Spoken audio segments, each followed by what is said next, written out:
안녕하세요, 여러분. 통장에 찍힌 월급은 그대로인데 왠지 모르게 지갑은 점점 가벼워지고 살 수 있는 건 줄어드는 것 같은 기분. 혹시 이런 생각 해보신 적 없으세요? 마치 투명 인간이 내 월급의 일부를 몰래 훔쳐가는 것처럼 말이죠. 나도 그러는데? 라고 생각하셨다면 오늘 영상 꼭 끝까지 봐주세요. 당신의 월급을 잠식하고 있는 보이지 않는 도둑, 인플레이션의 진짜 실체를 파헤쳐 드릴게요.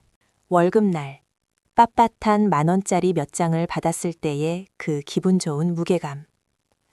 하지만 시간이 지나면서 그 10,000원짜리가 점점 가벼워지는 것을 느껴본 적 있으신가요? 분명 은행 앱에 찍힌 숫자는 그대로인데 예전에는 이 돈으로 할 수 있던 것들이 점점 사라지는 마법 같은 현상. 예를 들어 볼까요? 불과 몇 년 전만 해도 퇴근길에 10,000원짜리 한 장으로 시원한 맥주 한 캔에 푸짐한 안주까지 살 수 있었는데 이제는 고작 시그니처 커피 2잔 값이 되어버린 것 같은 이 씁쓸한 현실 말이에요. 집에서 쉬는 날, 따뜻한 이불 속에서 배달앱을 켜보면 어떻던가요? 옛날엔 배달비가 무료인 곳도 많았고 비싸도 1,000원, 2,000원 정도였죠. 그런데 지금은 어떠세요? 기본 배달비가 3,000원은 기본이고 거리 할증에 기상 할증까지 붙으면 5,000원, 6,000원을 우습게 넘어가요. 떡볶이 15,000원에 배달비 5,000원이면 밥 한 끼에 2만 원이 훌쩍 넘어가 버리는 거죠. 아니, 월급은 안 오르는데 왜 이렇게 모든 게 비싸지는 거야? 라고 한숨 쉬는 분들이 정말 많습니다. 이런 현상을 경제학에서는 바로 인플레이션이라고 부릅니다. 쉽게 말해 물가가 전반적으로 오르고 화폐의 가치는 하락하는 현상인 거예요. 같은 돈으로 살 수 있는 물건이나 서비스의 양이 점점 줄어드는 거죠.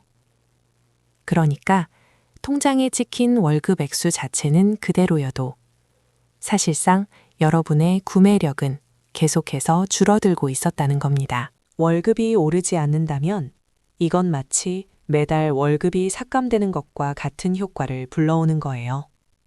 소름 돋지 않으세요? 여러분이 노력해서 벌어들인 돈이 여러분도 모르는 사이에 서서히 가치를 잃어가고 있었다는 겁니다. 우리가 인플레이션을 체감하는 가장 대표적인 곳은 바로 마트입니다. 장바구니 물가를 보면 정말 확 와닿죠. 지난 설날에 사던 사과 한 박스 가격이 올해는 어땠나요? 작년보다 비싸졌다고 느끼는 분들이 많을 거예요. 평범한 식재료들도 마찬가지입니다. 계란 한 판, 우유 한 팩, 심지어 김치 한 통 가격까지 눈에 띄게 오르고 있죠. 문제는 이런 물가 상승이 일시적인 현상이 아니라 장기적으로 우리 삶에 뿌리 깊게 자리 잡고 있다는 겁니다. 한번 오른 물가는 좀처럼 내려오지 않는 경향이 강해요. 이게 바로 인플레이션의 무서운 점이죠. 그런데 더 무서운 건 우리가 이런 인플레이션을 제대로 인지하지 못하고 살아간다는 거예요. 통장에 찍힌 내 월급 액수가 그대로인 것을 보면서 나는 월급을 그대로 받고 있구나 라고 생각하는 심리. 경제학에서는 이걸 화폐 착각 또는 명목 착각이라고 부릅니다. 명목상의 액면가만 보고 그 돈이 실제로 살 수 있는 물건의 양, 즉 실질 가치는 놓치고 있다는 거죠. 월급이 300만 원인데 물가가 10% 올랐다면 실질적인 내 월급은 270만 원의 가치로 줄어든 것과 같아요. 그런데도 우리는 300만 원이라는 숫자 자체에 안도하고 이 돈의 숨겨진 가치 하락은 외면하게 되는 겁니다. 이 화폐 착각 때문에 많은 사람들이 인플레이션의 위험을 간과하게 됩니다. 은행 예금에 돈을 넣어두는 경우를 생각해 볼까요? 난 꾸준히 저축하고 있으니 괜찮아 라고 생각할 수 있어요. 하지만 연 2%짜리 예금에 돈을 넣어두었는데 물가 상승률이 3%라면 어떻게 될까요? 은행 이자로 2%를 벌었지만 물가 때문에 내 돈의 가치는 3% 줄어들었으니 결과적으로는 1%의 손해를 본 것과 마찬가지인 거예요. 저축을 하고 있는데도 돈의 가치는 오히려 줄어드는 역설적인 상황이 발생하는 거죠. 그렇다면 이 보이지 않는 도둑, 인플레이션으로부터 우리의 돈을 어떻게 지켜야 할까요? 오늘부터 딱 2가지만 기억해 주세요. 첫째, 명목이 아닌 실질 가치에 집중하는 습관을 들이는 겁니다. 단순히 물건값이 얼마인지 뿐만 아니라 이 물건을 사기 위해 내가 얼마큼의 시간과 노력을 들여야 하는가, 이 물건이 나에게 주는 가치가 돈의 실질 가치보다 높은가를 고민해 보는 거죠. 예전에는 10,000원이었는데 지금은 15,000원인 물건을 살 때 단순히 5,000원 올랐네가 아니라 이 5,000원으로 예전에는 뭘 살 수 있었는데 지금은 아니구나 라고 한 번 더 생각해 보는 거예요.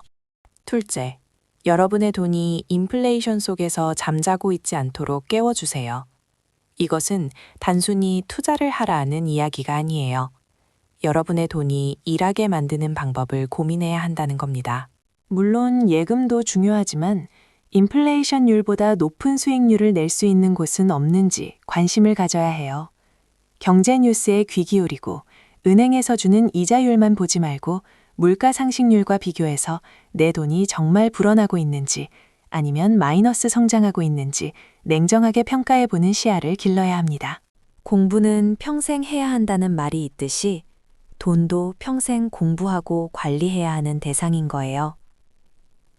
오늘 영상을 보고 나서 혹시 나도 모르게 돈을 잃고 있었구나 하고 소름 돋는 분들이 계실 겁니다. 그 깨달음이 바로 여러분의 첫 번째 재테크 성공인 거예요. 앞으로 지갑을 열기 전에, 아니 월급이 통장에 찍히는 순간부터 이 돈의 진짜 가치는 얼마일까 하고 딱 3초만 생각해 보세요. 그 3초의 생각이 여러분의 돈을 인플레이션이라는 보이지 않는 도둑으로부터 지켜줄 겁니다. 돈의 흐름을 의식하는 순간 여러분의 진짜 월급은 비로소 제자리를 찾게 될 거예요. 다음번에도 여러분의 돈을 지켜줄 쩐의 법칙으로 돌아오겠습니다. 감사합니다.